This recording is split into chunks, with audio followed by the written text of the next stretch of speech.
Hey everybody, welcome back to a very pivotal point in the MMO class development. Tonight we're going to be joined with all the art leads. I will be here technically because I'm supposed to be, but I have a special guest star named Julien Gaston. He is French Canadian and he is a special guest star tonight. He's going to be playing the role of I guess the client. And he doesn't know a lot about MMOs, but he's got lots of money, and he's going to pretend that he's interested in what we've developed, and everyone will be forced to be on their A game, and they will have to defend their decisions and think quickly on their feet. This is going to be an exercise in some of the worst things that I've seen as a freelance artist. I've seen lots of crazy. Yes, this is awesome. Go ahead and ink it up. Wait a minute, I need it changed. What the hell? All sorts of crazy stuff. And I'm doing this to prepare for our face-to-face with Mr. Jason Busby coming up next week. Now, do I think Buzz will be like that? No. I think Buzz is very understanding. He's been in the business forever. He knows there's not a make cool button on the computer, and he understands when you draw something, you can redo, but there will be a limited number of revisions if, he's a client, and he is. And I think he'll be able to communicate his wants and needs. But every now and then, it seems more now than then, you run into clients, I want you to make me something cool. And they have no idea what in the hell they're talking about or what they want. So Mr. Gaston, he's going to be that guy. So there you have it. There you are. Mr. Nelson, bring in the art leads, please. You can bring them all in at once. Mr. Ray, Steve, Sid, go ahead and bring Chelsea in. She got to make class today too, even though she's been busy.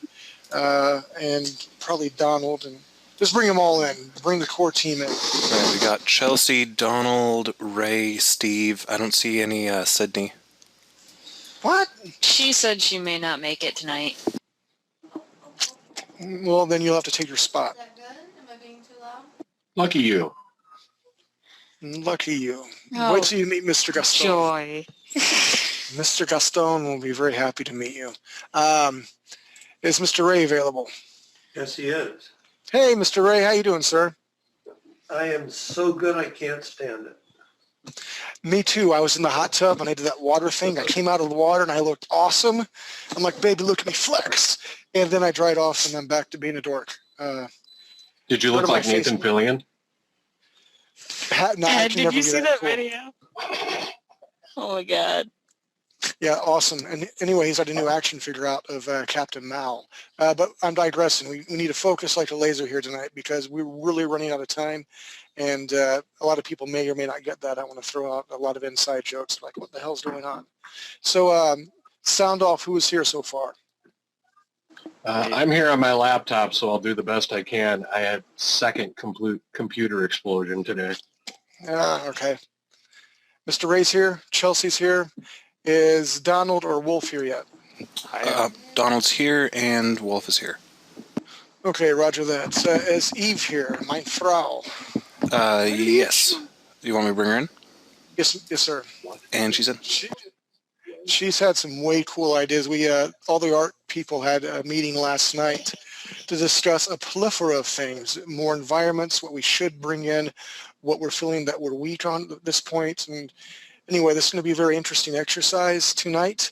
And we're all wearing ties. We're in a big building with a marble top table right now with a roaring fire. We have wine in our hands. And Mr. Gaston, this French Canadian, I'll just leave it ambiguous. You can think whatever you want. We're doing a mission. Who in the hell is that at my meeting? Are you down? We do. Who is that girl? Oh, that might be my girlfriend talking. Oh, I'm sorry. Well, tell her to put some headphones on and be part of the meeting or button it. Hey, Derek. Yeah. Sydney sent me a folder of pictures. She said you would might want to see that I think you had asked for. So Brilliant. I will definitely want those, and I'll have time more tomorrow to print up last-minute art specs and stuff for our trip. All right, so the meeting's going to start. Again, we're in a very sterile environment, big marble table, fire going, wine's out. This man in an Armani suit, blonde hair, and a little bitty round glasses, and his name's Mr. Julien Gaston. So I'll be Gaston. Bonjour. Nice to meet everyone tonight. Which one of you people are the leads here, the person in charge? It's a bad French accent, but I'm trying. What's with the strong bad? This is Steve. I'm head of the Environment and Weapons League. All right, that's good. But I said who's in charge here tonight, huh? Oh, Derek is. Where's he at? He got a flat tire on the freeway, and he got ran over when he was changing it. He's dead. That sucks. Then I guess me. All right. Well, introduce your team to me, please. Por favor. All right, on my team, we have Donald, and we also have another Steve, Wolf, who has jumped into the environment thing, and we have Eve, who has jumped into the environment thing with us. So I'm starting to get a pretty good team. Fantastic. Magnifique. And who's the other people here at the table? That would be the other people. Anybody else? Q, Ray, and Chelsea. Except for I don't know what I'm a lead of, and I haven't been caught up for the last 2 weeks. Well, you're going to learn to think on your feet and your lead character design right now. I don't know who my team is. I'm on the team. I could be the lead if you want me to. You be the lead. The Sure, you woman that's... probably talked more with Sydney than I have. All right, introduce me to your team then, sir. Okay, this is Wolf, and I'm the lead. Wolf, like a dog. Your name is Wolf? Yes, my name is Wolf. Brilliant. Your mom and dad don't like you too much. That's all right, silly American. Right. Uh, And on my team is Sydney, who's not here today, and she might come later, and Chelsea. all right. We're the creative. We're the character art director. Brilliant. Nice to meet you. And who's the old guy in the corner there? Their glasses, I see. You know, he's very sexy and grizzled looking. That's you, Mr. Ray. Ah, well, I haven't seen Mr. Curtis. I understand he's also grizzled, so. Hey. I'm the storyteller of the group. Brilliant. My name All right. is Ray. Bonjour, Major Ray. So how do you want to proceed with the meeting? I'm here basically because I'm French, good looking, and have some money to invest. And I hear things through grapevine that you have a very good marketable idea, but I need to know the basics. Well, Derek, I'd love to hear what you've heard through the grapevine, and we will fill you in as we go. Brilliant. Very good strategy. Throw it back on me. Thank you very much. You piece of poop. Well, I've heard that you're creating a new MMO game under the umbrella of 3D Buzz. 3D Buzz is very big, very magnifico and chic. And I know that whatever he turns out very good. So I'm excited to hear maybe some new takes on an MMO. I definitely want to know about the story. I hear that you have some sort of green alien guys going to fight humans, and some sort of time travel, and some sort of tiny time bandit guys running around. I hear big explosions, and it's not for sure. Is it going to be a cartoony, funny, haha, like Clown? Is it going to be a serious MMO? I just, you know, I don't want so much through a grapevine. I want to hear from the horse's mouth. Why don't you tell me about the story first? All right. Well, in that case, I'm going to turn you over to our story writer, Ray. Ray, if you would encapsulate where our backstory is so far, and then we'll show off some artwork and talk about some styles. All right, well, we have 2 planets that ultimately get in conflict, one being Earth. And the Earth that we're talking about is some time in the future, a couple of 100 years perhaps. The other planet is called Alethea. What does Alethea mean? It's simply a nice sounding name, and it could be changed if you wanted. But I like this man. He's a kiss up. I want to change. I'm not good at change. It's very good. Continue, please. Well, the name isn't that important. I think it actually sounds very, very good, and it's one that was given to us as we started to work the story. On Alethea, the actual backstory begins several thousand years ago. At that time, you see, on Aletheia, two forms of life evolved. One based on carbon, very similar to our form of life, and one based on silicon, which chemically is quite similar to carbon. These two evolved into one group of animals, including bipeds, very much like us, that were in the carbon-based side and would be quite familiar to Earthlings. The silicon-based life, on the other hand, were essentially living stones, and they operated at the level of quantum mechanics. In other words, they can change matter to energy, energy to matter, transmute matter into all kinds of different forms, create force fields and so on. However, they're not all that intelligent. I would say that the smartest of them might be as smart as a pig. But just as... Wait a minute, so you have rocks that are smart as pigs? And some of them may well be, yes. And as we're capable of training cows and sheep and dogs and so on, the Alethians discovered a way thousands of years ago to merge with certain kinds of these stones, and it allowed them to manipulate the other ones and do things that we on Earth would call magic. But it was essentially working with these living crystals that could transmute matter, move things around, teleport from one place to another. As they were developing this, what gets interesting is they began to explore the universe, since they were able to teleport from one place to another. And a few thousand years ago, they discovered Earth.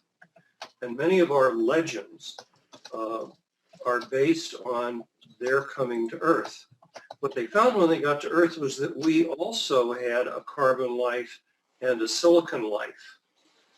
Well, wait a minute, because I'm not a scientist. Carbon life forms like humans, right? Like humans. Silicon life Silicon form is computer chips. Except living. Hollywood models. And capable of doing what we would call magic. In fact, the legends of the Philosopher's Stone that could turn lead into gold are true. There is such a stone, and it was one of these stones, and it was originally from Earth. But what the Alethians found when they came here many thousands of years ago was a very quarrelsome set of creatures who did not have the intimate relationship with the living crystals that they had on their own planet. One that was constantly fighting amongst themselves. And they decided over the course of quite a few centuries that they were simply going to relieve us of our silicon life because... Wait a minute, because it's a very interesting idea, but tell me when they first arrived, when man was evolving. Well, they didn't arrive when man was evolving so much as in the early part of our civilization. We believe they first landed in Asia in some of the early days of the Chinese society. And they began at that point to systematically dominate humans, causing them to build monumental things like the Great Wall of China, the pyramids in Egypt and so on. And as they moved across from the east to the west over the course of a couple of thousand years, they took all of our living silicon and took it back to Aletheia. Their view of us was to leave the living silicon here that with its capabilities in our hands would be like giving a stick of dynamite and a box of matches to a 5-year-old. So in their mind, they were justified to take all of our silicon, and they also took with them a creature that was bonded with the silicon that we called the dragon. So dragons at one time were real. They now all live on Aletheia. We tried to kill them. The Alethians, their relationship with them was similar to the relationship we would have with horses. So All right, wait a minute, real quick, because I'm seeing if I get the flavor for the game. So you have kind of a sci-fi slash Dungeons and Dragons thing going on, right? Because you got dragons. Yes, so you're going to have dragons in Aletheia. You're going to have people that to Earthlings appear to be using magic, but what they're really doing is they're using a technology based on a relationship with these living crystals. And it's a technology that we could have had, but they took all of our crystals and then abandoned us. And the last time they were here was about the time of the Mayans and the Aztecs. And they finished stripping the earth of its crystals at about that time, and it was in that place. So these legends of gods from the sky that taught Earthlings how to build the temples in Babylon, the pyramids in Egypt, the Mayan temples actually are true. But once they'd stripped us of our silicon, they really had no interest in us. And so it's been 1,000 years or so since any of them have set foot on our planet. So our story opens, as I say, a few hundred years in the future. Earth has discovered that the center of the planet is cooling, and the molten iron core is beginning to solidify, and it is disturbing the magnetic shield that keeps us from frying in the radiation from the sun.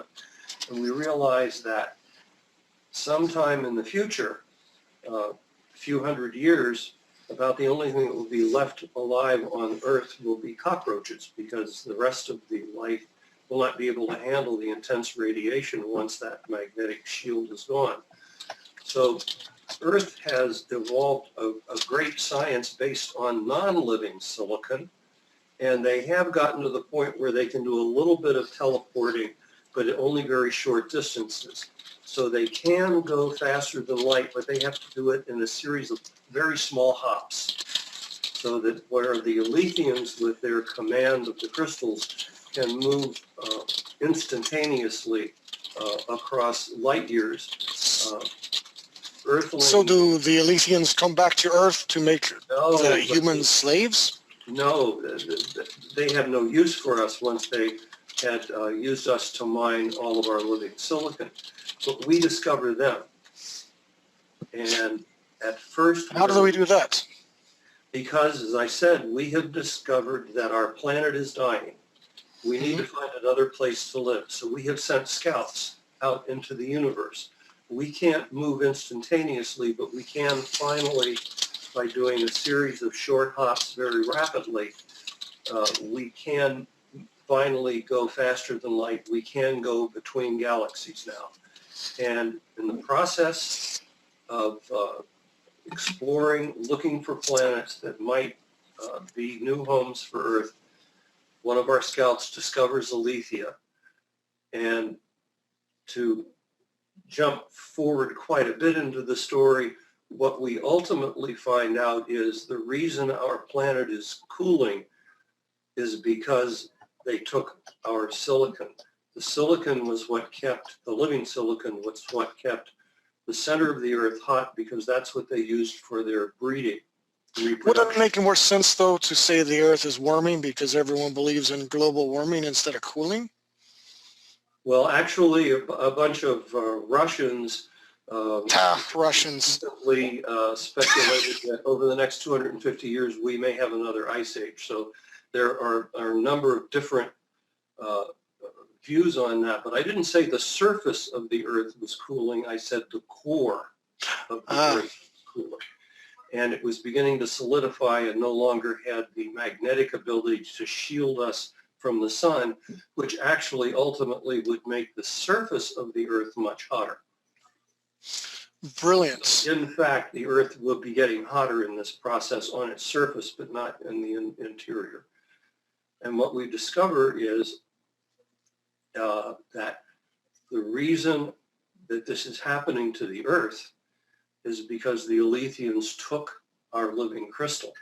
So now you have a situation where some Alethians feel that maybe they should help us and give us back some of our crystals to save the planet. Others feel we're a worthless race anyway, screw us, we're going to keep the crystals. Some humans feel we really need to work with these people because they understand what's going on and they can help us. And other humans are saying, they're the problem, we should kill them and just take everything.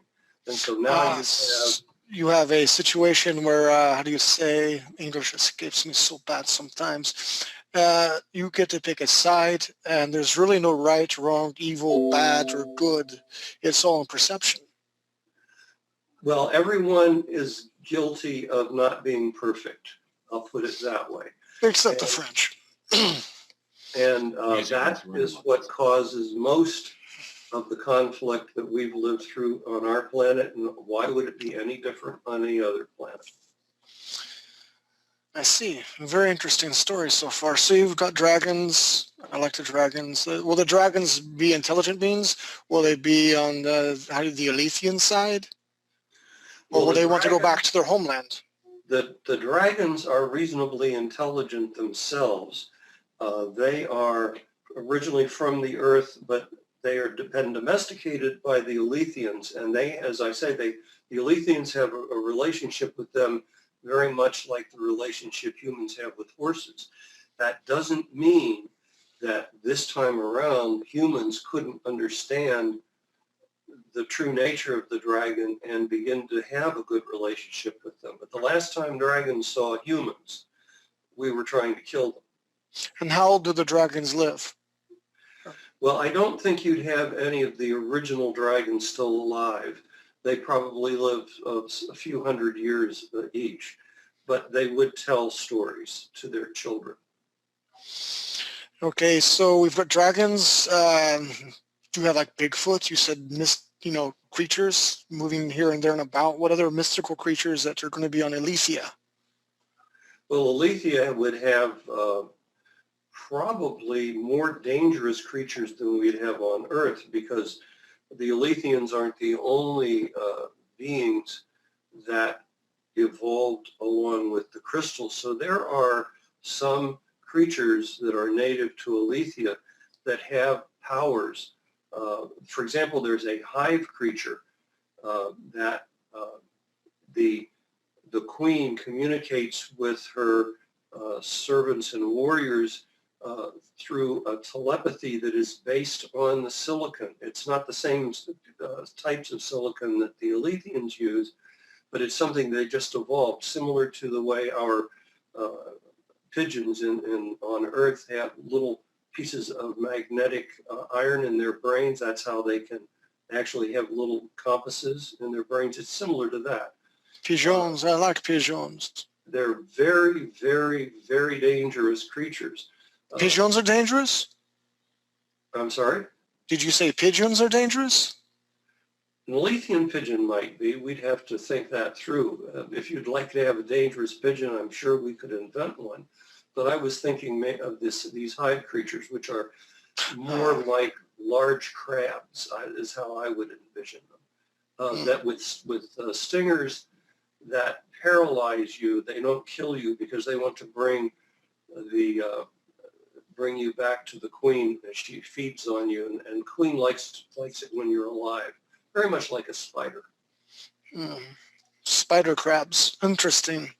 So you're setting up a scenario where the player can play either human or the Alethean, correct? That's correct, and there should be different roles for them to play within both of those communities. And at some point, if the people developing the game want, you could have situations where Aletheans and humans work together. You also could have a situation, if you wanted, where the living silicon on Aletheia gets enough information from our artificial intelligence that we've created with non-living silicon that the living silicon on Aletheia begins to become intelligent. And you could even have the silicon creatures become part of the game and take sides or become a third side. Interesting. I like to have There's options. a lot. We haven't fleshed out every single detail in the story, but we've tried to do is create a framework that would give lots of opportunities for gameplay.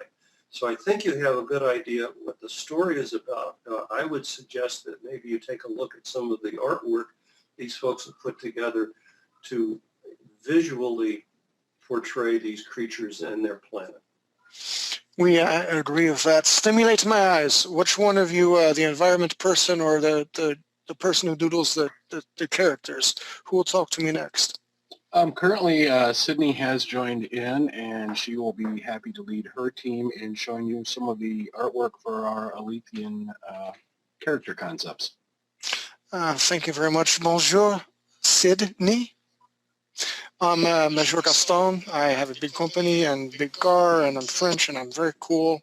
And it's very nice to be here. I like the story so far. It's pretty good. Some aspects of it kind of make me think of Stargate. Some aspects make me think of the Avatar movie. I know nothing's really original anymore. It's hard to do that. But I'm hoping with the visuals that the Alethians have, they're not too, I guess, looking like they're from Egypt, from, Stargate era. And I hope to God they don't look like the creatures from the Avatar movie. James Cameron will sue us. It'd be very bad. I'm interested in your take. But it's going to be original. I hope they're not the big gray aliens, no? Hello? Absolutely not. Nelson, do we Hello? have Sid unmuted? Yes. She just popped in, looks like. Do you want to jump over to her screen? That would Hello? be great. Hello, Sydney. Hello. Let's see what you've got to show me tonight. I heard you have a great art team on your side. Yes, I do. All right, hold on. Just trying to look. Oh, looky there. It's an elf. It's a green elf. So you're going to make them all look like elves? No, this is at the very beginning of our little design journey. We had the idea we knew we wanted pointed ears, and we had an idea for hinged legs. We did not stick to this. This is just the very beginning. All right, so wait a minute real quick. Walk me through your process. You said you needed the pointed ears.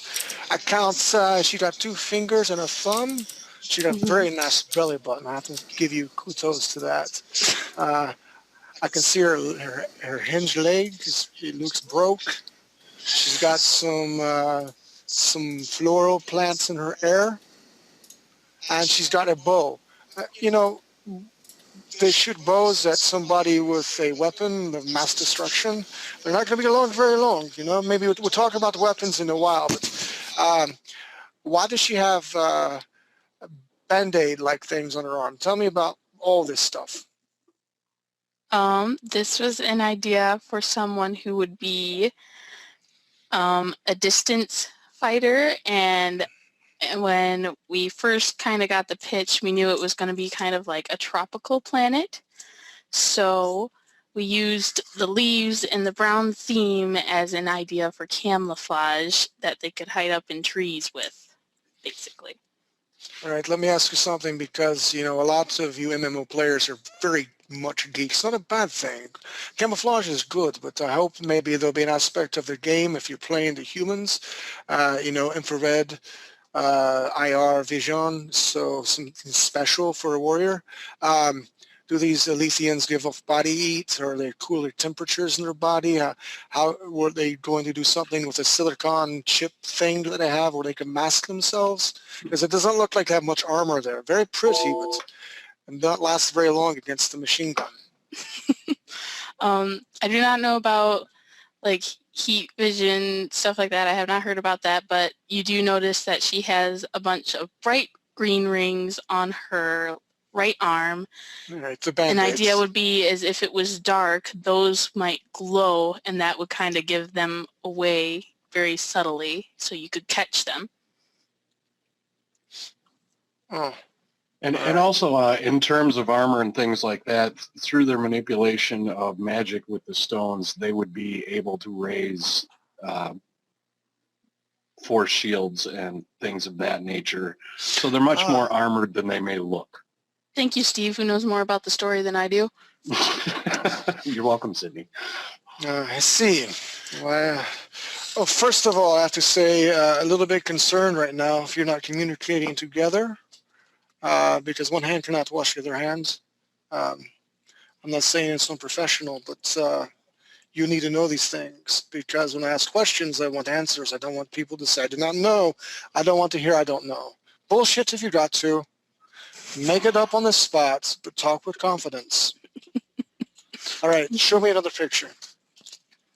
Here, again, same idea with the glowing stripes, not much armor, kind of more for an animation style idea and weapons idea. Because the styles are very different. The one with the very nice belly button, the elf that you just showed me, the sort of more realistic, but I like cartoony style too. Depends on what engine that we use to drive the game. We'll talk about engines later and stuff like that, because I want it to be massive. I want everyone who has a shitty computer to be able to play this game. So I kind of want to avoid hyper realistic like the Conan game, because you need a beast of a machine to work, and not everyone can afford that. Sydney, if we could, can we bump forward to some of the later designs that are more in line with where we're at? Yes, we can. Yes, we can. Here was a very current design. Look at there. She's got a very nice arch in her back. You're French. Yes. I notice these things. What does she have on her throat? Is that a bug? That is her soul stone. What is a soul stone? The soul stone is the stone that is their main companion. It's kind of like, I'm not sure, I missed the beginning part of the meeting. If he discussed to you as a child, the Elysians would choose a stone and they would have that stone for life. Did he explain that? No, but I can see where you're possibly going with that. You're a baby, a little child, and for game creation, and when you start out the game, you may have some cut scenes about the stone you choose, and it does different things, right? Like, look at me, I'm a stone, I can make you a dragon. No, I'm a stone, I can make you do fireballs out of your bottom. Yeah, and yes, along that lines, they would choose a stone that they bond with for life, and essentially think of it as kind of their access point to their control over the other various stones out there that they can use their magic. Different stones would give you different powers and or different strengths with your powers. I like. She's a good, how do you say, female Dalmatian alien lady. Are those spots, the tattoos? Does she have the pox? This design in particular was kind of designed for an Elysian that would be kind of in a volcanic location, and the gray spots all over her body would be kind of like scales, like body armor scattered all over. It's very pretty. It reminds me of Dax from the one show, the Star Trek one I never watched. You know, the one with the big ear. Deep Space Nine. Yeah, that's the one I never watched. I didn't like that very much. But it reminds me of Dax. She had a very pretty neck. But anyway, continue, please. All right. Try and keep up with recent designs. This was an image showing the progress of aging for a woman Elysian. We were thinking the woman would have short torsos and very long legs and very hippie to kind of give them that more foreign Elysian look, but still being relatable in a human way. I'd say bonjour, ZZ Top. She's got legs. Very much so. It's interesting. Are you going to go with a style here? Is that what you want to do, the big long legs?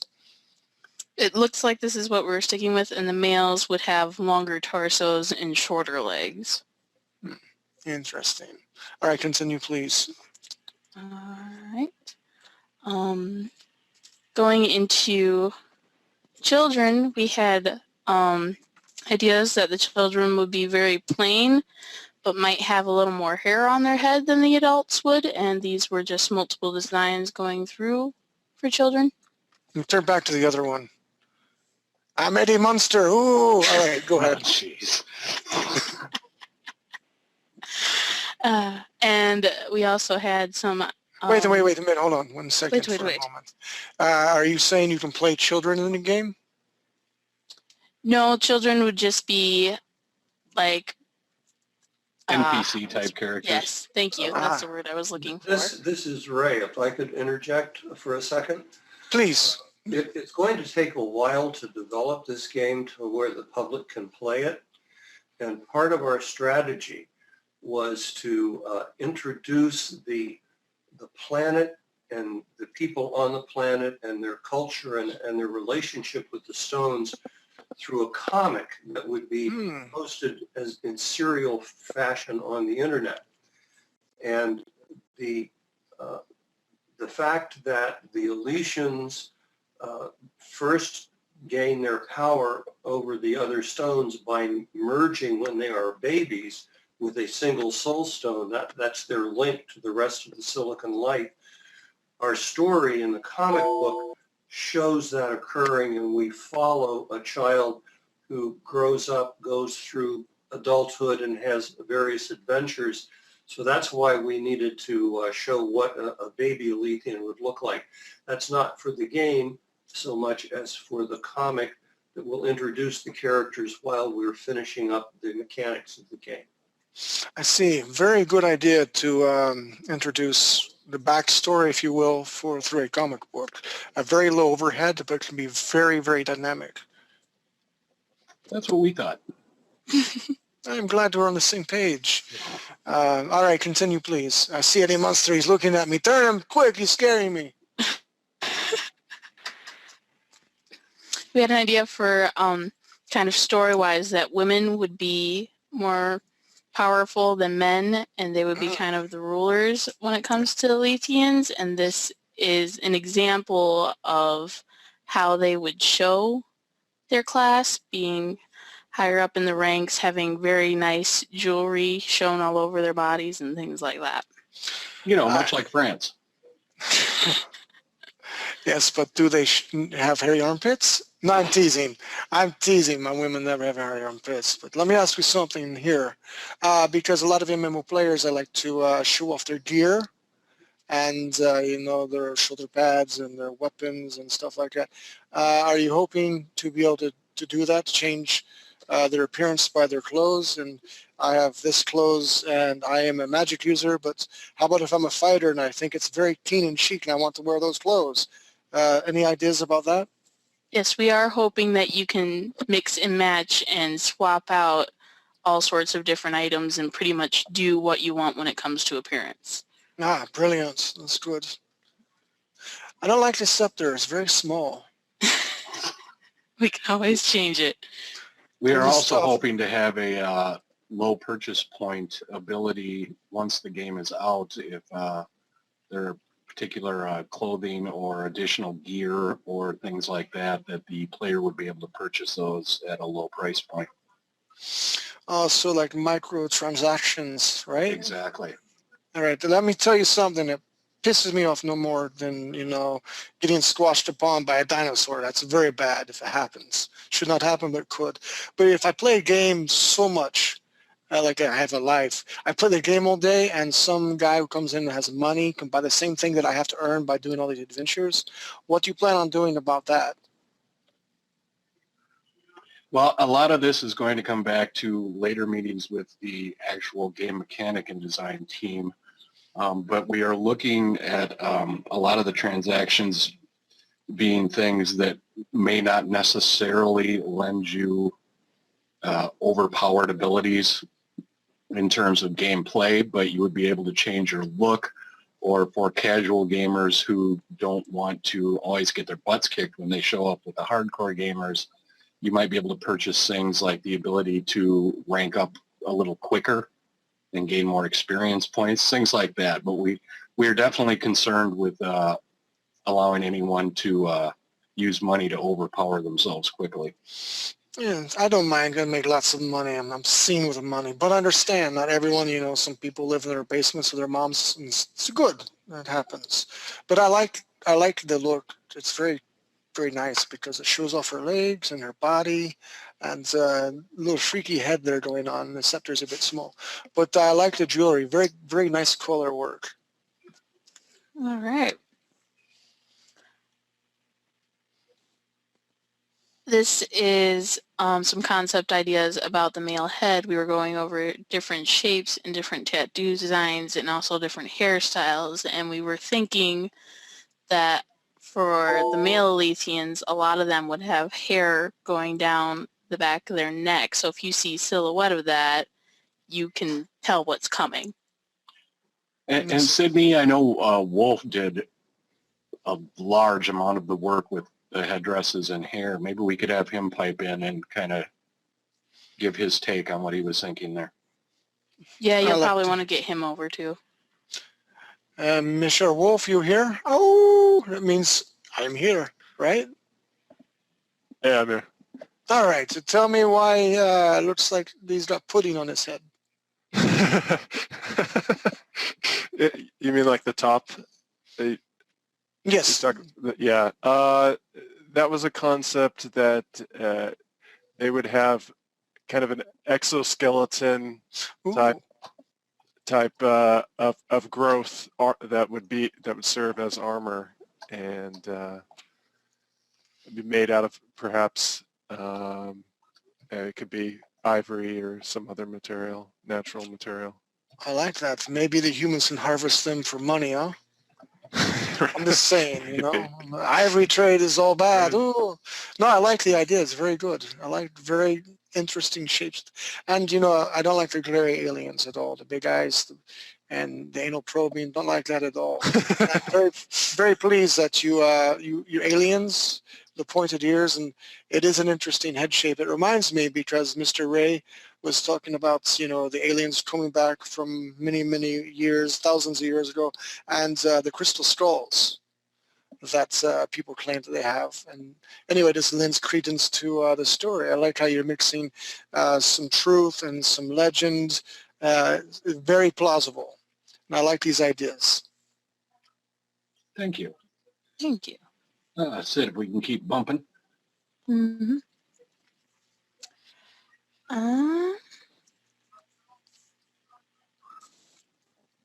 This was a concept for a character that you wouldn't necessarily play, but you might have to go on some sort of quest or something for, and you could get a big reward out of it. The idea coming with the soul stones, because the stones are somewhat alive, the idea would be that this creature had so many soul stones embedded to him, and he was trying to make them do so many things that they retaliated and completely took over him. So now he's a very large, powerful creature that would be extremely hard to beat, but could get you all sorts of loot in the long run. I like that corruption through silicon, or as the lady who does the Harry Potter books, the Horcrux. Is that how you say? Yes.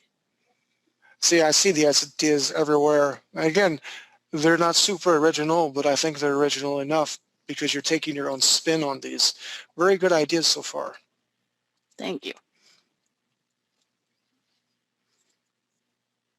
This is another concept character. If there were any sort of underwater levels, we have, what we call electric eels here on Earth. What if we had Alethians that could also send electricity through the water as attacks?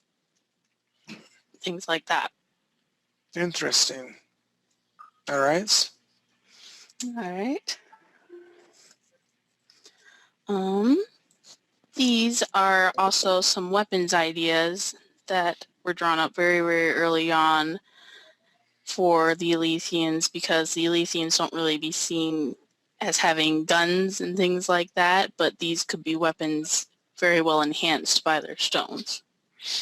Again, I have to say, all right, we have a force field because of the stone on their neck, but you charge with a weapon like that, a meat cleaver, against somebody with range with a sniper rifle.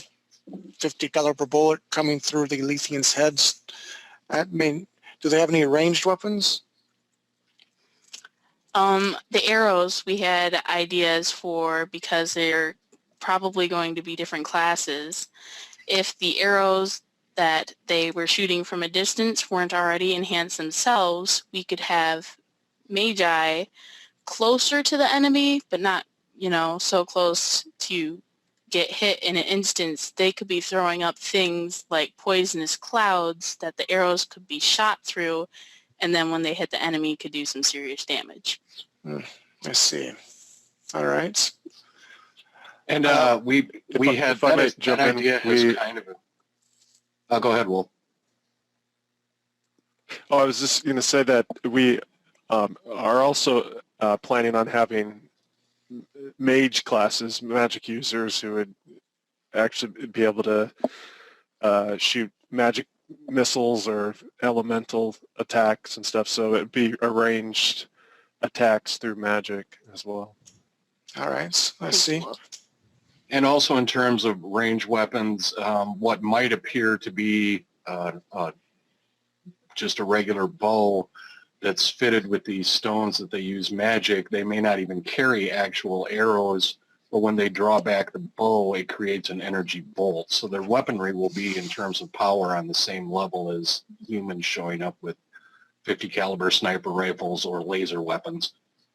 All right, that makes more sense. Like Hank from Dungeons and Dragons cartoon, he had that magic bow thing. It was going on.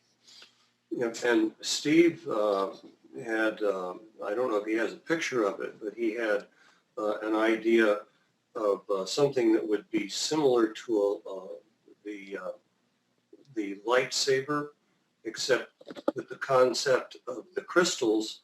The crystal would transform itself into a super thin, super strong blade that would be so sharp it could cut right through steel. So something that would make the average samurai green with envy. And Essentially like a monofilament where the edge of the blade is literally a molecule wide, so it can cut through virtually anything. Exactly. And when it wasn't in use, it looked essentially like just the handle. But when their stones activated it, the crystal inside transformed itself into this monofilament blade that was incredibly sharp and deadly. You can also imagine these weapons cutting through a mech or something like that, and actually being able to take down a mech with a magical sword, or not magically enhanced sword. Brilliant. Okay. Continue, Miss Sydney. All right. Well, that is a good summary of what we've had going on for character designs, besides things like this with different tribal markings and different coloration depending on the area or the class that the Elysian is from. I like that idea. It's very nice. I like the eyes in this one here. I like the black filaments of the eye and then the color popping out. Yes, we had someone on the team with the idea that because the solar system and everything is going to be different from Earth because it's a completely different planet, an idea was there might be two different suns and radiation coming off of them might cause the eyes to be black instead of white like you would see on Earth. Ah, very nice. Kind of like Dune. And Eve, do you have your artwork accessible? Yes, I do. Sid, why don't we hop over to Eve and go through some of that? All right. Bonjour, Yves. Comment allez-vous? Very good, thank you. Oh, of course you speak French. Of course I do. It's just been a really long time since I had to actively use it, but yeah, I understand it very good. Can I have my screen taken over so I can show you? Tell you what, guys, this is Derek again. Before we do that, we'll start back with her. Let's take a 10-minute break, and we'll keep doing this. Is that cool with you? Yep. Alrighty. Awesome. And And Hey, welcome back everybody. I just said my ABCs backwards, standing on my head 50 times while doing 300 fingertip push-ups. I hope you guys had a most equally awesome break. All right, just kind of like talking through everything. The reason why we're doing this little exercise, this is totally not how a real meeting goes, but I am trying to throw this art team some silly and oddball questions and some curveballs. I want to practice a presentation for Buzz. I really don't believe he's going to be silly like Mr. Julien Gaston, but it's fun to do a French accent, and what I'm saying is very chic and very hot. That's kind of why we're doing this. And it's also giving everybody a chance to catch up from the beginning. A lot of these guys and gals, this art team, have been around from the beginning of what we've been doing. This will give a chance for everyone to see what our thought process is. Make sure you check out the 3D Buzz boards and share your ideas, because this is in the infant stage and we can still change a lot of things and incorporate great ideas. But now, back to the meeting. All right, hello, I'm back. Hello. Very nice to meet you. You too. Yeah, basically, I joined the art team a little bit late, and I think I hope I brought some new perspectives. So those images I'm going to show you are basically based on the same premise, but I took some liberties to put a new spin on them, to get maybe the team thinking, or maybe if they like some of the stuff to adapt into their designs. And that's what I'm going to talk to you about and present to you. What you see here is basically my thought of lithium babies, and you may see basically a difference to the ones you saw before. This one has some kind of hair, because when we have different tribes, I thought that they live on different parts of the planet, and not everywhere you have tropical environments and everything.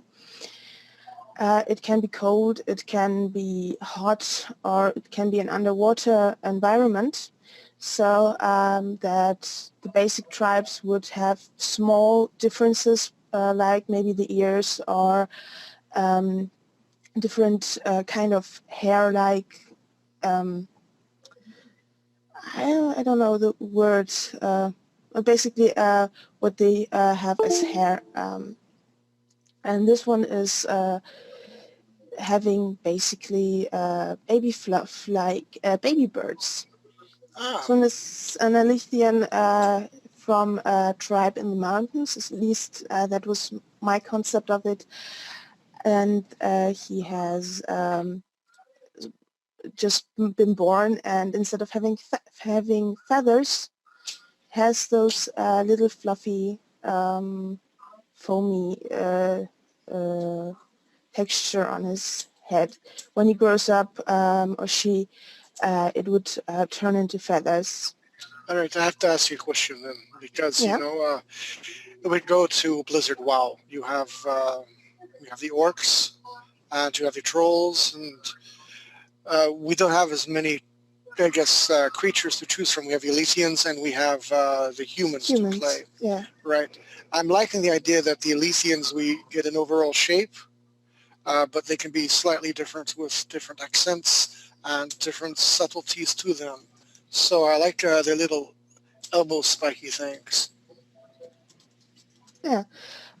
Basically, I thought that depending on the tribe, they would be maybe a bit longer or shorter. But all Elysians might have those to basically even to maybe defend.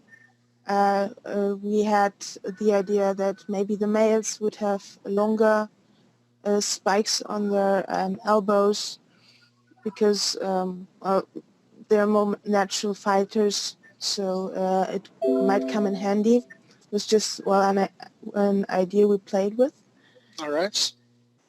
And here we had another idea from another tribe, basically also baby, but here you can see this tribe would have real hair, instead of feathers, and have fluffy ears. I don't want to interrupt, but I'm going to ask anyway. I like the Yeah. babies, very cute. I do hope later on in your presentation you're going to have the adults, because the adults are going to play, right? So I hope Yes. you have the adults with the feathers and the pointy things on their elbows. All right, I just wanted to make sure. Basically, like we said before, the babies are just to be there as NPCs, and for the comics, those to get to the adults. This is a concept for an aquatic Elysian. You can see they have long fingers and those kind of, I don't know how to call them in English, skin between their fingers to help them swim. Webbing. And webbing, okay.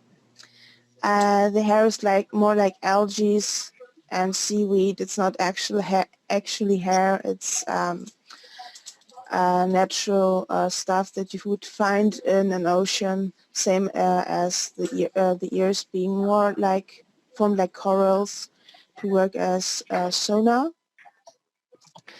And basically they're also very slender and to be more agile in the water. We plan to have underwater combat. Brilliant. I like to see some environments of that, I hope, later on. Basically, another difference from the other designs was that maybe they may have those soul stones in their forehead instead of the thorax area. We can work with what you like or implement new ideas, so that's not set in stone. This one is actually for a fire type. We have the environment guys will probably show that of some volcanic areas, and that was an idea for a Lithian tribe that actually lives in hotter volcanic areas. All right. They maybe, yeah? Yeah, I do. She's very hot. Thanks. Basically, they would be specializing in jewel crafting, mining, and stuff like that. I see. To bring another aspect in the game, you have different tribes. Maybe they, like you say, they mine the gems, and the elf lady at the very beginning, she does some sort of bamboo thing or something that it would be a great way to create the economy, right, in the game for trading. Good idea. Yeah, basically. Here we have one that is basically for a savanna type environment. Hold on real quick, by the way, very good coloring. Thank you. Tool. Basically, they have the other one in the fire has just bigger ears and no fluff at all. Basically, it's very hot to reduce the body temperature, and this one actually has kind of fluffy ears to help with wind orientation and basically functioning as whiskers on a cat. It's just an idea I was playing with. That's a very good idea. Especially if I don't know the environments yet, but I see that I picture big trees that they have to run around, and that be, like you said, very agile, and the little receptors on their ears maybe help with balance. Yeah, something like that. And don't let the design of the bow throw you off. It was just, well, a very early basic design where the lore wasn't that set in stone, that they basically would be able to match human art combat forces. So well, earlier on they were talking about the energy bow, this shoot. Yeah. And I personally liked when I played my hunter on the World of Warcraft. It was a pain in the backside sometimes when I ran out of arrows. But I like that aspect where you have to have ammunition maybe charges if it's going to be magical. Anyway, we talk about game mechanics later on, but continue, please, because I really want to get to time is the essence, and I want to see the environment art as well. That was another one for basically the woodland. Same idea, another coloring. Here we come to mountain base, the one with the feathers. I also tried to express with the different styles of clothing that they maybe have, at least the NPCs, distinct style in clothing in the different areas of the planet. Very good. That was again one concept for maybe an enemy. Basically also a mountain type Elysian with a very fluffy coat made out of feathers, like a hunter, and a plague mask. Okay, I was going to ask about that. I didn't know if you had bird Elysians. I didn't know if it was a mask or, It's basically a mask for the hunters. It was an idea to play around with, to intimidate opponents and to blend into the environment. Right. There was another rough sketch with a description about the mask. It's not that. That comes later. Actually, I was looking for something different. Here it is. Because you saw babies, that was idea about how male and female kids, maybe in human years, 5, 6, 7-year-olds, would kind of look like and have the clothing for their respective tribes would look like. Very good. I like that. I like how you are those symbols you made up for fire, water, wind, and what does it say? Worms? Woods. Woods. My English is not good, and my glasses are not on, and I'm very old.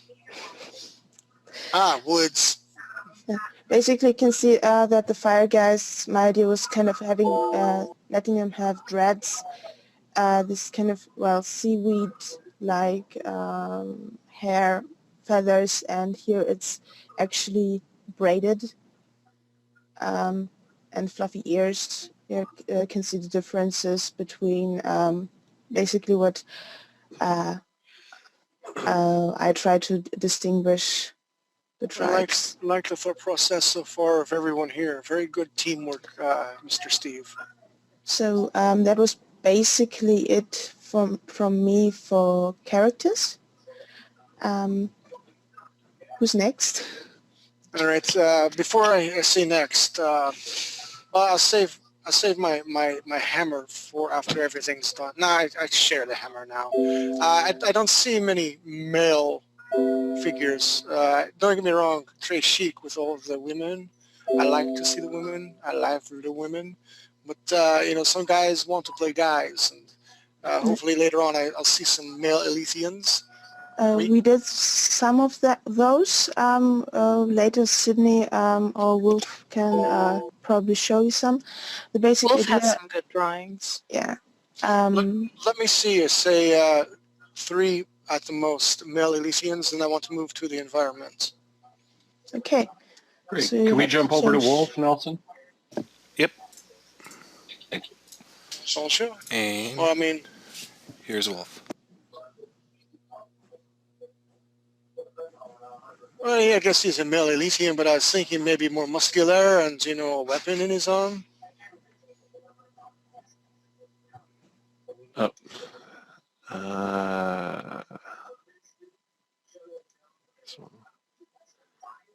All right, we're looking for males. Oui. Okay. No weapons in the arms.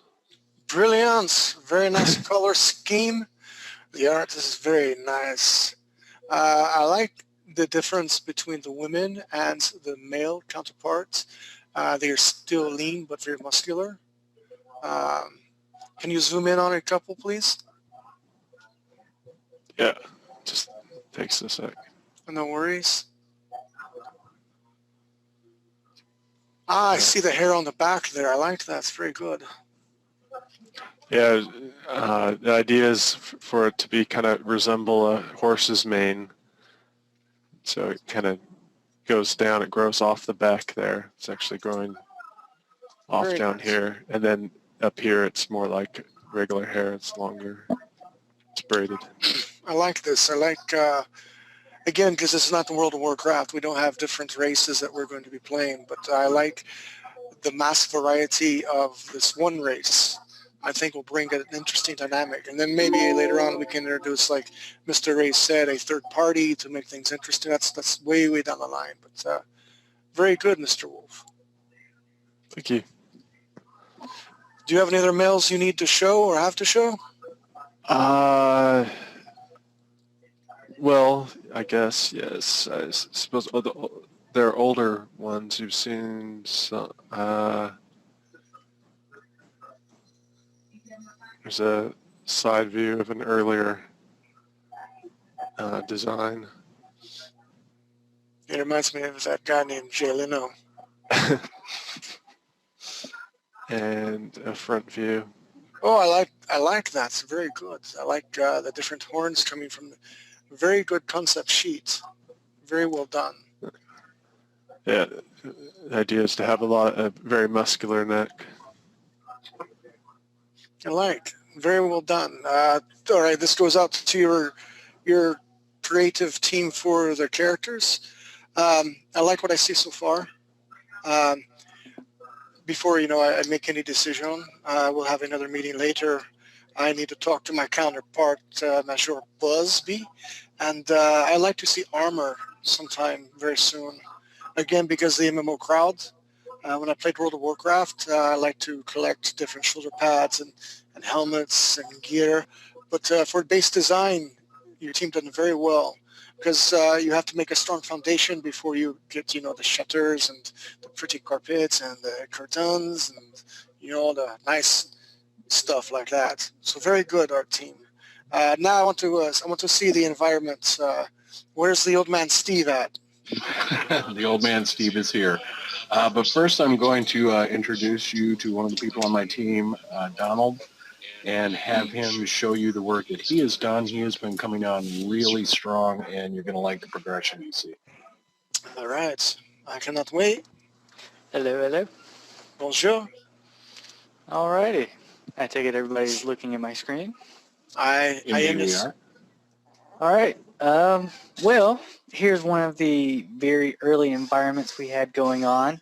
This was going to be the volcanic area and probably on top of a mountain. So this would be where the wind/volcanic Alethians reside. All right. I like it. Very harsh, very, very not friendly. Yeah, that was one of the things we really wanted to portray for the environments was very, very harsh, something that the Earth doesn't really give off. And this one is showing kind of the sentient abilities of the rock trying to form a face as it grows out of the ground. And very clever. I like the subtle touch like that. Believe it or not, that goes a long way whenever you write the lore up with Mr. Ray. And the subtleties like that, gamers love to see that. And I think you can make massive creatures from all of that. Oh yeah, we can have statues and everything. Another concept was the a forest area, showing off maybe a small village. This was actually the gathering circle for the small village where the kids or the babies get their stones at. Ah, kind of like a gathering place, huh? Yeah, kind of. Let me ask you something because, as a human, because I am human, even though I am French, I don't see how you can defend from that area because you have height, but I bring someone said earlier, a mech robot in there. I desolate the trees from the bottom and then your city topples down. Well, this was, the scale's not really shown here. These trees are kind of looming over all the other ones. showing that it's got more height than even the tallest trees on Earth. So it's going to take a while for you to even get up one of those trees. Okay, that makes more sense then, because I thought, a Smurf, he could climb up there and slap you around. Not only that, but the crystal in the middle can kind of like create a force field around the area. So, if you have to have a siege defense or something, you can pop that up beforehand. Also another ability of the crystals, Very good. Very clever young man. I like this man. He's a very good man. The next He'll be one... taking my job soon. No. The next one's just a black and white concept we come up with early on as well of kind of like a plains area with the floating rocks. We really like the floating rocks idea, giving it kind of that alien feel and some symbols written on the side of a mountain. Well, let me ask you this. I know this is maybe in the future of the game, but in World of Warcraft, it took them a while to have flying mounts. Are your Elysians going to be able to fly on dragons, or are the mechanized robots, are they going to be able to fly and you'll be able to fight on top of these rocks and fall down and get squashed? Well, hopefully we can have some sort of flying mounts to get you around locations quicker, easier, get you up on these areas. I like that. I don't like Guild Wars 2. It's just my personal preference. I don't like how you teleport everywhere. I think it cheapens it. And then when you're in your one aspect of, everywhere in one zone, you have to run like the wind, and I don't like that at all. Yeah, definitely don't want people just teleporting around everywhere, because then all your environment art is completely useless if people don't ever look at it and enjoy it. And you don't want people, slogging through not very fast. So I think a mount would probably be the perfect thing, mid-tone or mid-between everything. Well, do you have anything pretty? I mean, I see all this harsh environments. Do you have pretty plains at all? Or, because I have to ask myself, all right, if I am a human and my world's dying, it's poopy to be me, right? And I come here and how the hell am I going to live here? Why would I want to come into a rock? Well, the thing about that is this place, most of the environments are really harsh, so it's kind of deterring them away from it. But we've got a couple things here that might show off. I think Steve's got some that show some really pretty environments. So there's a couple places that would be very nice, but this world kind of isn't really suited for humans. Wait a minute. But, with that said, I need to ask Michelle Ray something real quick. All right, I'm the pilot. I come here like, oh, looky there. There's these big head people, elf-like things running around. I should park my spaceship here. I'm out of gas. I come here and I like, oh, this is all shitty. I can't camp out here. I sleep on rocks. Why would I tell my commander-in-chief, hey, I found a planet, but I can't rape its resources? Well, I had not originally thought that every place on the planet was going to be hostile to life. We can do that. What we can have is the scout comes to the planet because it looks like it might be useful. He's beginning to think, we can't really live here, but then he sees magic. So you can make it work that way, but I don't know how you can develop much of a civilization if you're in danger of dying every 3 seconds. So if that's that's fine. I had not originally envisioned this planet as being uniformly hostile. This is meant to be a very tough planet, but in some cases I think you can equate hostile with epic in scope and scale, rather than outright lethal. Yeah, Right. it's not necessarily going to kill you every turn. I know Mr. Busby told me a little bit about the Elysians. He did not mention much, if anything, about the humans. But are you going to have settlements? Because if I'm going to bring everyone to this planet, I'm going to have a place for them to stay. Are they going to be in orbit and they come down here? Are they going to come down here in a staging area? Well, They'll our definitely- art director, Derek, prior to his unseemly demise this evening, had wanted to start out since the Alethians are the alien group, and there's no real reference other than what we make up. We kind of wanted to nail those guys down first. But yeah, we would expect to have Earth settlements. I would think to a large degree, many of them would be somewhat military in nature and look. But you would certainly have other areas where they're beginning to try and settle onto this planet. And how do, Mr. Ray, the Elysians, how do they take the humans? Because do they have lore about, these hairless monkey people coming here? Do they know what humans are and what they're capable of?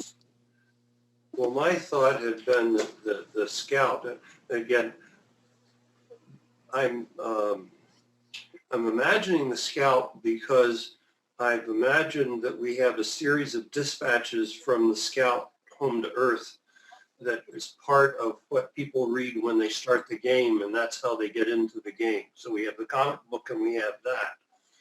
And I was imagining that at first it was a little wary, but he becomes somewhat friendly with at least one Alethian, and there is at least some history there where the Alethian is maybe a scholar and can begin to understand a little bit of what the Earthman is saying, and they begin to communicate, which is how the scout learns the history. The Alethians are going to be stunned that their monkeys, as you put it, were even able to get to the planet, and they would view our mechanical technology every bit as magic as we would view their technology using the living stone. So that's sort of how I had it in my mind as the initial contact.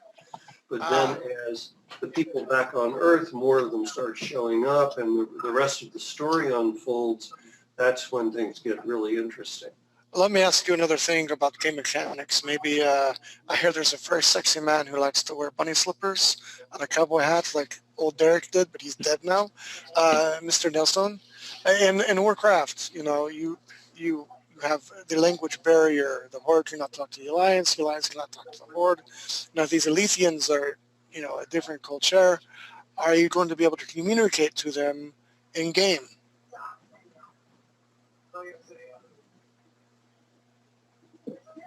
Well, I'm sorry, was that for Nelson? Worked out. That's not difficult. You could have some kind of telepathy through the stones. You could have, as I said, some scholars that know enough about ancient Earth languages to be able to begin to communicate with these Earthlings, and it wouldn't take very long at that point. The game would have started well after that initial contact where they would have learned to communicate. So the mechanics of how they begin to communicate, there are a lot of different ways you can get there. Okay, I understand that. Let me go back. And I understand this is not fleshed out by any means, but the humans, they come here, their planet is dying, and they're like, oh, hey, you can make a rabbit come out of your hat. Your magic. I want your magic. So the humans, are coming here to harvest the soul stones and take back to the Earth? Well, my thought is that this scout, before the rest of the humans get here, eventually discovers that that's the reason the planet is, that Earth is dying. And so while it started out as finding another place to live, now we want our stones back. We want to save our planet. I want my family jewels back. Give them back right now. And in the process, we'll take yours as well. I like the idea for the conflict then, because in any story you have to have conflict, and I was just trying to sort that out in my head. Sorry, go ahead with the environment. This is very, very nice, but looks very cold. Yeah, this one was a mountain snowy peak idea we had thrown around for a little village. This one was more about the colors, getting the feel for how cold it's going to be. It'll probably be, able for humans to come here. It's not going to be way below zero or anything where you're going to instantly freeze and only Letheans can live there. So that can be a little Arctic environment. Maybe, people from Antarctica would love to live there. All right. Go ahead. Next, these are a few concepts, little thumbnails we had. Going with a red sky. Most people really like this one. Maybe something with the magic and the planet is creating the ozone to shift colors a little bit, creating yellowish clouds, red sky. And we even had a few underwater ideas thrown in here as well, just to give it a little bit more span. All right. Very good. I like that. I like the underwater concept. Yep. Hopefully we can get some cities underwater as well. Brilliant. This one is my famous sand penguins over here. We were actually discussing this earlier in the chat about them being mounts that you can use. That's a good idea if you want to ride a penguin. Yeah. I figured who doesn't want to ride a penguin through some sand? Sounds like something really fun to do. But this is just like a little fortress out there. Maybe they have got this little keep up here because the sand penguins are actually aggressive. So I don't see a lot of stone around. Is that a sandcastle? Yes, that would be actually made from the sand itself because there's, like you said, not many stones out there, and it'd be really tedious to carry stones from other places. So maybe they coax the earth through shamanistic ways to form a castle, or maybe they just built it. And again, sand being silicone would be easily manipulated by the silicone beings. Yep. I like that. And this one is the final concept I came up with for a city being made out of the rock / grass, dirt around it. Maybe the stones and everything wanted to protect the people in there. I had originally thought maybe it's a rock people, NPCs that you wouldn't be able to play, or maybe this could be the third race that comes into the game. But the rocks, since they're so sentient, they might have a couple oddballs, mutants or whatever, that actually advanced a little further and could build things. So that was a little concept I threw up for that. Very good. And that is all my environment art. Donald, while we have you up, if you've got some of your weapon stuff, why don't we just cover that quick? Alrighty. I've got some sword concepts here. This one was pretty much for the warriors that were, big buff, like big swords, can chop through big things. Of course, it can be enhanced with the soul stone. Maybe you can plant a soul stone inside of one of the swords to make the blade, like he said, really sharp. And here were some crossbows. Again, using the, what were they called from Star Wars? The midichlorians. No, the bowcasters. Yes, the bowcasters. Sorry. They use an energy bolt instead of a regular bolt. That way they can penetrate through, steal anything the humans have. And Donald, if you would, the base of those is a very interesting design. What's the idea there? I come up with just a top-down view of a regular crossbow and just started throwing some weird shapes on there, making it look real alien. How would they hold those? Would that be like a sheath over their hand, or? Oh, yeah, I was thinking kind of like a glaive. You would put it on, and you would have a switch in the hand, kind of like Altair's blade in Assassin's Creed. But instead, you're shooting bolts of energy or whatever. Very interesting. I like. And that would be all my weapon concepts. Good. All right. Any more environments that I can look at? Absolutely. If you can take my screen, please, Nelson. Yep. You are a Mr. Steve Curtis. You're there. I found you. I clicked on you, and you're showing. Alrighty. You guys got me? Yep. All right. Early on, we were playing around with just some environments that had very high vertical type spires, harsh looking, some different skies ranging from typical blues and earth to some oranges and reds. And we will get to all of those. Very misty, very hot type environments was some of the original thought. We've since gone to include, much like Earth, where you would have quite a few different environments in terms of temperature and look. All right. I like that. This was more of an Arctic environment with castles, if you will, or living areas, villages, grown much like crystals grow in caves. So rather than doing architecture like we would do it, they can use magic to get the silicone beans to essentially grow villages, cities for them. Let me ask you something, because you keep throwing silicone out.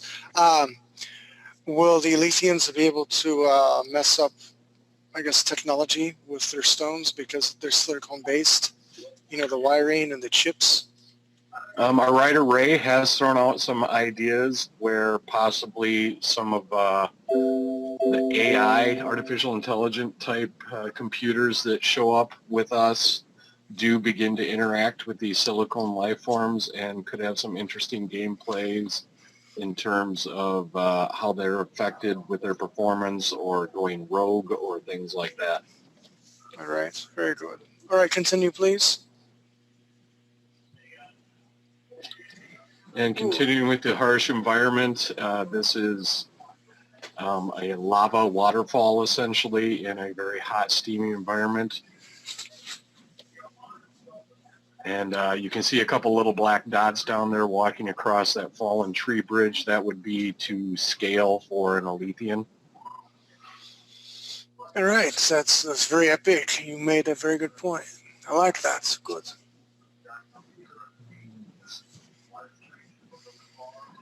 And this was another take in a more temperate zone, showing a couple of moons, and again, that kind of grown castle type look, and crystals that growing out from the ground. I like the idea of 2 moons. Very interesting look. I like that it is foreign and alien. Yep, that's what we are going for, something that very, very harsh and yet still very pretty to look at. You know, when you're running around in game, you like to see interesting, cool environments. So, to answer your other question, this was a quick render of a more, I guess, idyllic area where things are a little softer, more of the kind of a place where you would just want to hang out for an afternoon and read a book rather than something trying to kill you at every corner. All right. And the water there, I take it very much like Earth's environment. It rains and all that stuff, right? Yep. Anytime you would have some sort of relatively oxygen-based environment, a lot of your environmental elements are going to at least be very similar. All right. Very nice. Very pretty. Thank you. Again, another valley showing a river and lake and the very sharp spires, very hot and misty type environment. Somewhere beautiful but foreboding.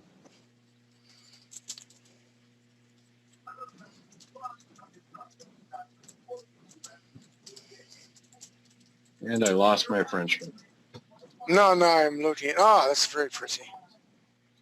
And again, coming up with the idea that perhaps they have more than one sun, as well as more than one moon.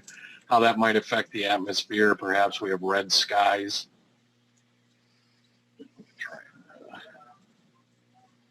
Kind of like Tatooine with two suns. There we go. So again, showing a small Alethian on a boat there in the river to give you some scale. And this was more just of atmospheric composition. I like it. It's very good.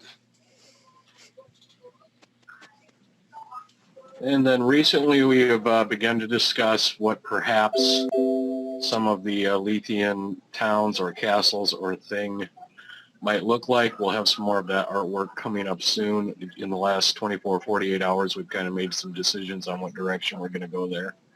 And this was just a quick concept done of a high mountain area and caves, passages, etc. that might pass through the rocks. All right. But the kind of beautiful thing that gamers like to look at. Very epic in scale. Indeed. Looks very good.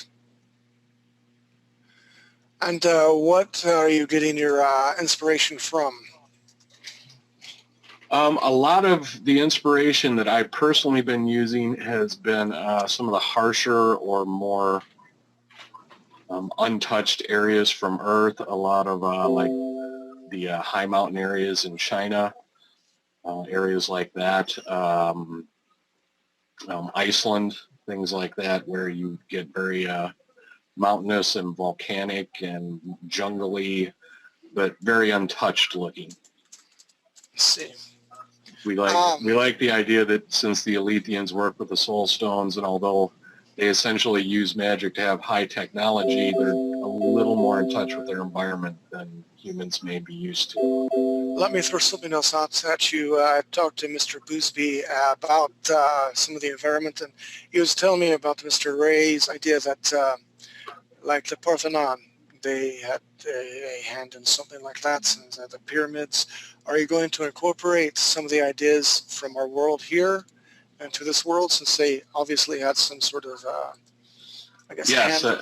Again, in those discussions that have happened in the last couple days, we're going to be seeing more environments where you at least see hints of architecture that's similar to things you may have seen on Earth. Since a couple thousand years have passed, there's probably not going to be a glaring Colosseum sticking out anywhere, but you will see hints of different cultures from Asia, ancient Greece, Mayan architecture, Aztec architecture, things like that.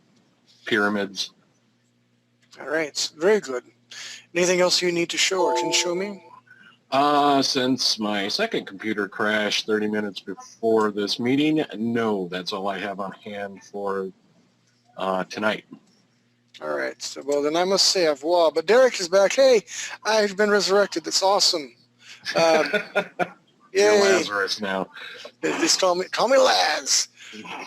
All right, now this is where I want somebody to get the cojones to get on the show that's not part of the art team. I want you guys to ask some questions of anybody, character creation, environment creation, anything like that. Mr. Nelson, if you can see anybody's hand that may be up, or read through the chat so we can answer some of the questions. Yeah, Mr. Richard Gamble has his hand up. Oh yes, we haven't talked about Richard on the magic mechanics side. Sorry, how do you hear me? I can hear you. How you doing, man? Pretty good. Yeah, that was actually why I had my hand up, but yeah, it's all good. As far as the presentation goes, though, I like that. It was good. Thank you. All right, good. I mean, I try to play, and this is from experience, and Steve had some of this experience from this dude from the Netherlands, loved him to death, but wanted to strangle him at the same time. He would literally say, hey, draw this, and you do pencils. And he's like, all right, go ahead and ink it. And you ink it. And he's like, well, I actually changed my mind. And I don't want to play, yeah, I'm like, Argh. I don't want to play that guy because obviously we don't have time to have the art team go, change, produce. But, you know, you need to be aware of that. Buzz could come in and say, I don't like any of it. And if that's the case, you know, we'll come back to the drawing board and open it up for more questions and discussions. But anybody else who's not part of the art team right now, drawing and such, I'd like to hear from somebody, an outside perspective. If I could just interject something real Yes, quick. sir. Richard gave me a really great idea last night that would go in the comic book part of the story. I just wanted to give him props for that, where there would be an earth person who had bonded with a stone and perhaps communicates with our heroine here. I'm working on the details on that, but I wanted to give a tip to the hat to him for that. Brilliant. Thank you very much. Everyone's working great together, and I love especially the whole international feel with my Lipschon here, bringing a whole different art perspective of it. But again, Mr. Nelson, anybody raising their hand that is not part of the core art team yet? Or any questions you can read that's in the chat? I don't see any questions, but there's another hand raised from Mr. David Levine. Please bring Mr. Levine on. And he's on. What's up, David? You missed the Frenchman? Oh, sorry, I had my mic on mute. Silly man. Silly All right. man, yes. The one thing that I was wondering, and it's not just with this group, but it's with like anything I see on TV where they say they have alien stuff. Every weapon that I've seen it comes from humans. I mean, your crossbows, the swords, and not just yours, just in anything. I mean, like even in Star Wars, I mean, they had a crossbow, but it's from the human mind. It's not really alien. So I think everything that we've seen is kind of, when we say alien, it's not really alien. Is there anything that can be done to kind of, and I don't know how you could think like an alien and make an alien weapon, but I don't know. I mean, do you know what I'm saying? I do. Let me pull something up on my screen here in a minute, and I'll kind of show you part of an idea for a weapon we've not really discussed in detail. I'm going to pull up a couple of things. So keep talking, discuss while I find these real quick. There is to some degree a bit of an argument that along with architecture, when they came to Earth, some of our weapon advancements may also have come from them. And in fact, when you look at a bow or a crossbow, you're looking at an Alethian weapon, not an earthly one. Right. You also have to deal with issues of suspension of disbelief. We're taking a game player to an entire alien planet, but if you push that too far, you kind of yank them out of the story. Trees should still look like trees, even if they're foreign. Weapons should still look like familiar weapons, even if the design is a little foreign. I do agree you could have some out there, and we should look at that for sure. Yeah. But I think you also have to have some recognizable things. Right. Yeah, we can certainly play with it, but at the end of the day, your alien race is also humanoid with similar physical restrictions, so I think that would also play a role in how the weapons are designed. All right, Mr. Nelson, if you can take my screen real quick, pretty please. Alrighty.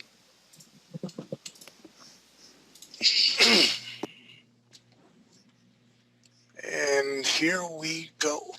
All right, early on when I was talking about I was the only guy on the project doing artwork.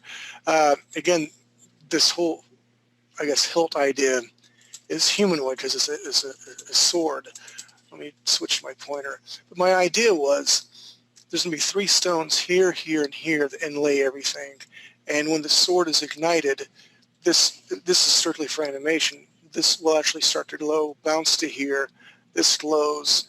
And as it's all glowing, it's gathered energy, bounces to here, down to here, and it totally ignites it. Again, kind of like a lightsaber, but with stone-like properties. And then I started playing around with different hilts, how that could happen in different hand-edged weapons. They're not quite alien-looking, and maybe more African-looking than anything, or Aborigine-looking. And I'm so not an expert in any of that. But again, I was going for something that you can tell it's an edged weapon, but has ornate details. And the closest thing I came up with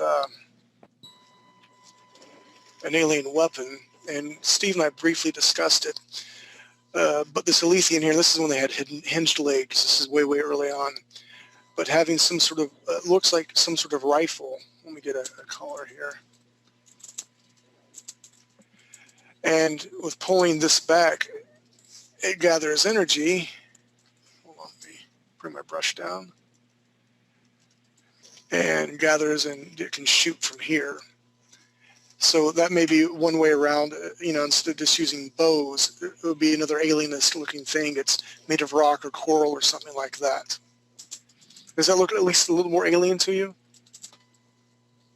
Yeah, that looks alien, and and I was talking to a few of the guys, or one of the guys in chat, and I love the idea of getting like the energy or the ammo from the weapons from the soul stones. I think that's great. I mean, that's perfect. Where you don't ever have to worry about creating ammo because it's always there. You have it. It comes from within you or within the alien species.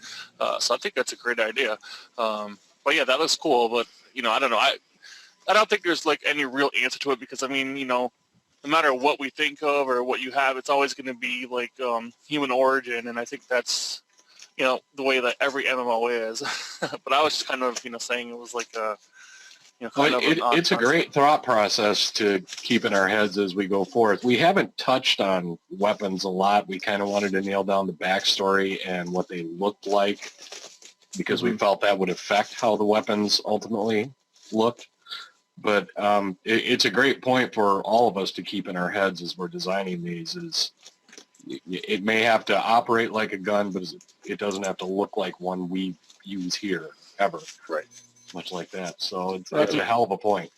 It could be a good mirror thing too. I mean, if you've got, if you go with the idea that this group of humans could use magic, well, then maybe there's another group of Alethians that, they got the idea of a rifle using their magic, but the original blueprint was like one of ours, something like that.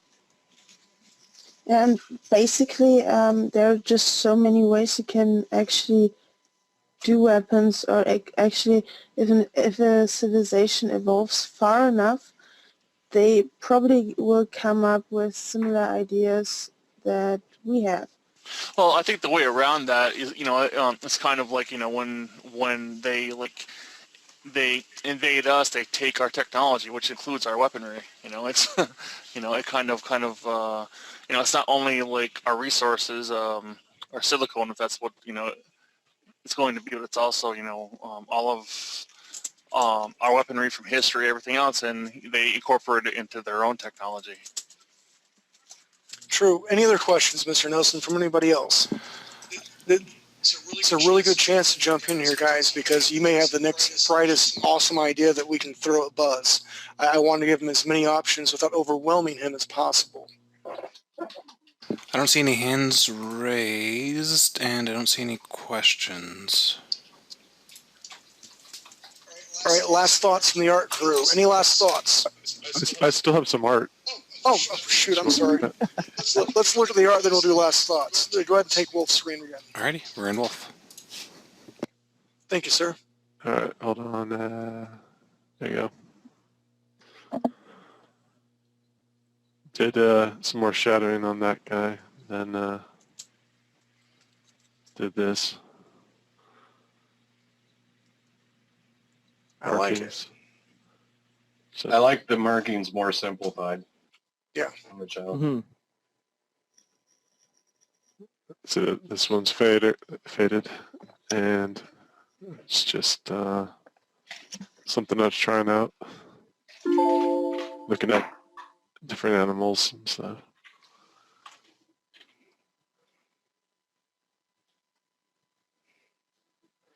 I decided to fade it on the kid, on the older kid, because I didn't want it to be confused with the hair so much. So I tried, this is what, put it in front like Chelsea did it. And I tried... I like that. That's like cool, yeah. the mane in front, so like that. I had the notion that the mane would be on adults, but still this is how it would look. And actually, kind of like this one, the idea is that there would be 3 stripes like that. This is how it grows.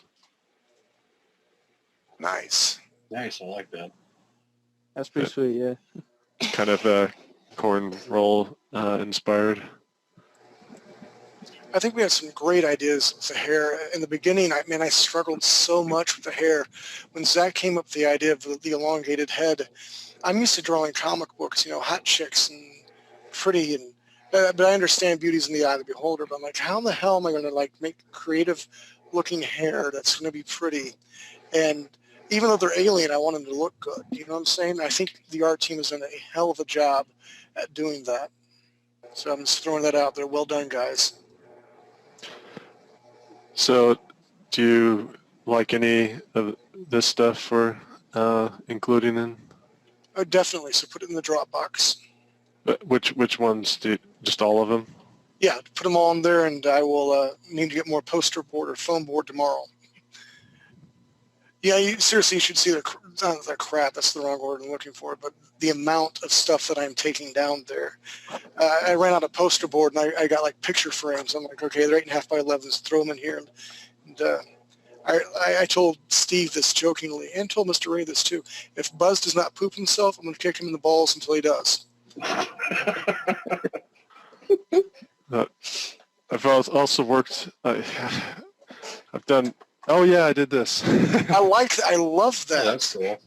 It's very. I was just Awesome, thinking. There's also different lengths and sizes we could experiment with, but just thought maybe, maybe they don't all have it. Maybe it's just some of them could have. Let me throw this out there too. Again, we are different ages, different backgrounds, live in different cultural places in the world, and you and Sid complement each other so well with her illustrations and the color work and the detail that you put in it. Again, just want to throw out, I'm very proud of you guys to be thrown together at random and for this beautiful stuff to happen. Well done. Yeah, thanks. Woot Yeah, woot. I'm right now. It's much easier for me to shade and color and do minimal stuff like the hair and stuff. Dude, it's not minimal. It's not minimal. Yeah, do not sell yourself short. You're bringing a great idea to life. Yeah. Gee. Even those simple little changes, it's a world of difference. It's very, very potent. Indeed. But it is nice because if I had to do this, it just having to do the entire drawing, it would have taken me a lot longer. So it's kind of it's kind of a good use of time. Just and that's the thing. Split up the roles, which is kind of what they do professionally, right? They have they do inkers and colorists and background artists, and as a freelance artist, I don't always get that. Heavy Cat. Oh yeah, that's my sketches. That is beautiful. I love those eyes. Now, with that said, I'm pushing, and I'm voting for Eve's eyes. I like the big round eyes that you have, but I'd like to see some black in there as well. Or maybe we can do different colors, have a red, bluish, and black. 3 colors to choose from for that part of your eye. Yeah, I definitely liked how Eve did those eyes on that one, on the baby, I guess. Give me the baby. Yeah, it does. It does help it stand out. If there's too many colors, I think that might get a little distracting. But definitely, the black main color for the eye, that really helped it stand out. I love it.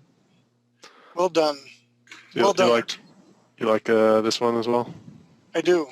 Markings. Your shading is brilliant. I do like the double color that you've done. This one, yeah. Yeah. It's got it's kind of well, gee, I have one. I could show you. Let me get a folder here. Let's see if I can find it. Oh wait, you know what? It's not in this folder, but here you go. This is. I changed the shading because I didn't really like what I did there, but this started out kind of, it looks a little more animal, monkey-like or something. He does. Yeah. Yeah.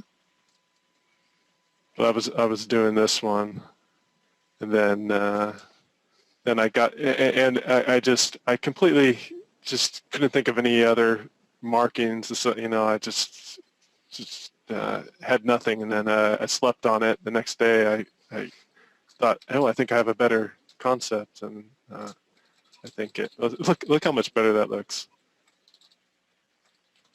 That's how we roll as a concept Yeah. artist. The other thing I really want to give compliments is to Eve.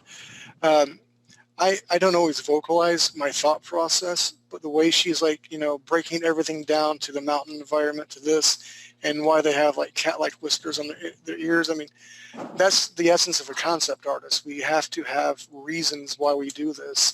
Oh, hey. Yeah. This is new. It is new. Yeah. Yeah. Where'd this come from? This is something just been working on it. I like the ideas of the It looks a lot better down here because I mean this is it's in its infancy still, so it's but I think but it's a good read. It's a good read if you look at it in the small. It's a damn good read. I like how the trees are growing over. That's Yeah. very interesting. Very feng shui view.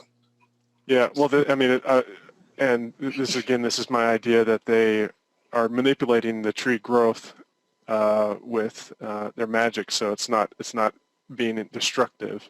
I'm envisioning on the top here, there's actually soil and stuff on where the trees are growing there.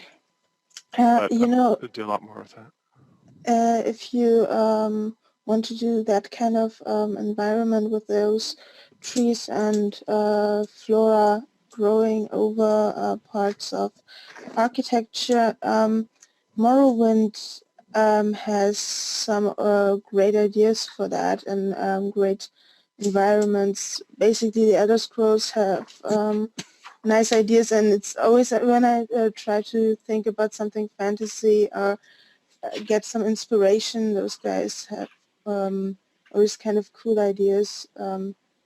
So if you would need some references where in some other games people done similar stuff to kind of work around that, I think Morrowind would be a really big treasure chest for you, full of ideas and visual references for that.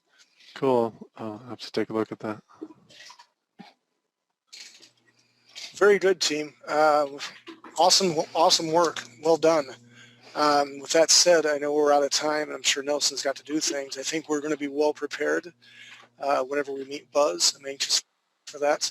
I'm really hoping we'll be able to document a little documentary thing we can post on the web so everybody can see us and kind of get that fly-in-the-wall aspect of how the meeting goes. And again, the original idea for this whole concept of the game was what it would be like to be in a studio.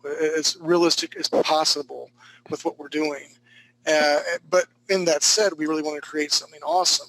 And I want to give kudos out to Buzz and to Mr. Nelson. The development team met yesterday. And it's on the Rune game, is it, Nelson? Runeslinger. Runeslinger. Now, it's not for our Alethians yet, but they're putting together a hell of a team. And all the concepts that they're working on there will be able to be applied to this game. So they're doing a smaller not a version of it, they're doing a smaller project because this MMO game is going to be huge and it's going to take a long time. So they're getting their chops up. And just like we're doing here with the concept art class, you as artists, everybody here has grown so much since about 5 weeks ago because you just draw all the time. I can't tell you how much I appreciate it. And with Buzz and Nelson there, that development team's not going to hit them. And they're just going to be growing and growing. And before too long, on both sides, we're going to have one hell of a team. It may take a while to get to where we need to go, but we'll keep throwing out some great ideas and developing as we go.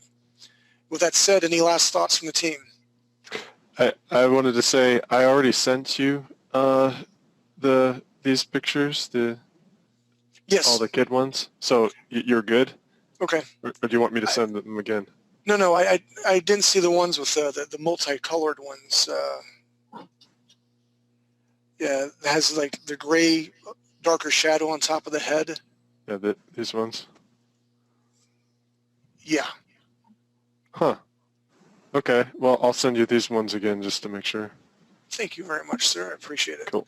All right. I also sent you some colored and tatted up children too. I got the post. I haven't checked my Gmail yet, but I will check that after we get off, and I'll make sure I print up all the stuff that I can. Okay.